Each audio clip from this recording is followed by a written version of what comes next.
যা তো লয় ব্রেকআপ।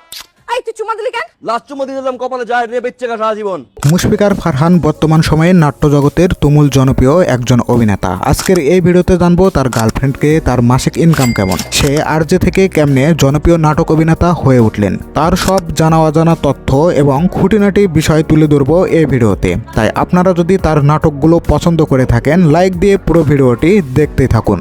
এলাকাও আমার, কমিশনার আমার, দুটো লয় কাম গুলো না তখন জায়গার উপরে বয়রামু কি হইছে। মুশফিকার ফারহান 28 আগস্ট 1993 সালে বাংলাদেশের দক্ষিণাঞ্চলের বরিশাল জেলায় জন্মগ্রহণ করেন। 2026 সাল অনুযায়ী তার বর্তমান বয়স চলছে প্রায় 33 বছর। তিনি পেশায় একজন অভিনেতা, রেডিও আরজে এবং লেখক, এবং তার জাতীয়তা বাংলাদেশী। তিনি মুসলিম ধর্মের অনুসারী। তার উচ্চতা প্রায় 5 ফিট 8 ইঞ্চি। তার ওজন প্রায় 70 কেজির আশেপাশে। মুশফিকার ফারহানের বাবার নাম মশিউর রহমান এবং মায়ের নাম শিউলি আক্তার। এছাড়াও তার পরিবারে রয়েছে তার দুটো বোন। তিনি তার পরিবারকে নিয়ে বর্তমানে ঢাকায় বসবাস করেন। আর আরজে হওয়ার আগে তিনি গ্রামীণ ফোন সহ বিভিন্ন কল সেন্টারে কাজ করছেন। আজকের এই ফারহানকে একজন জনপ্রিয় অভিনেতা হিসেবে গড়ে ওঠার মূল অস্ত্র ছিল তার রেডিও এফএম। মুশফিকার ফারহান ছোটবেলা থেকে ভীষণ ট্যালেন্টেড ছিল এবং খুবই পরিশ্রমী ছিল।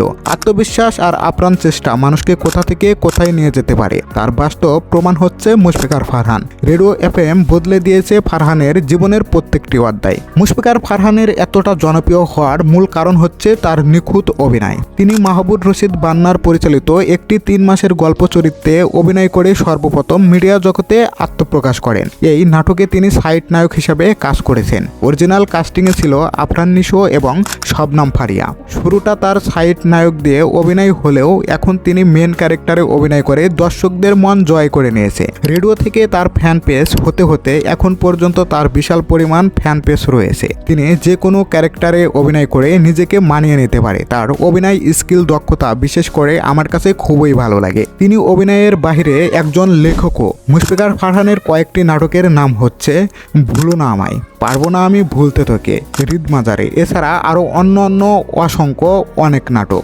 বর্তমানে ফেসবুকে তার 62 লাখ প্লাস ফলোয়ার রয়েছে। যেহেতু তার নাটকগুলো ইউটিউবে অনেক দেরিতে আসে, তাই তার পারিশ্রমিকও একটু বেশি। তবে তিনি প্রত্যেকটি নাটকের জন্য প্রায় লাখ টাকার আশেপাশে নিয়ে থাকে। এবার আসি তার গার্লফ্রেন্ডের কথায়। অনেকেই ধারণা করে মুশফিকার ফারহান এর গার্লফ্রেন্ড হচ্ছে কেয়া পায়েল। তবে এই বিষয়টা নিয়ে দুজনেই এড়িয়ে চলেছে। তবে জানা যায় তিনি এখনও সিঙ্গেল। এবার আসি তার বাড়ি গাড়ির কথায়।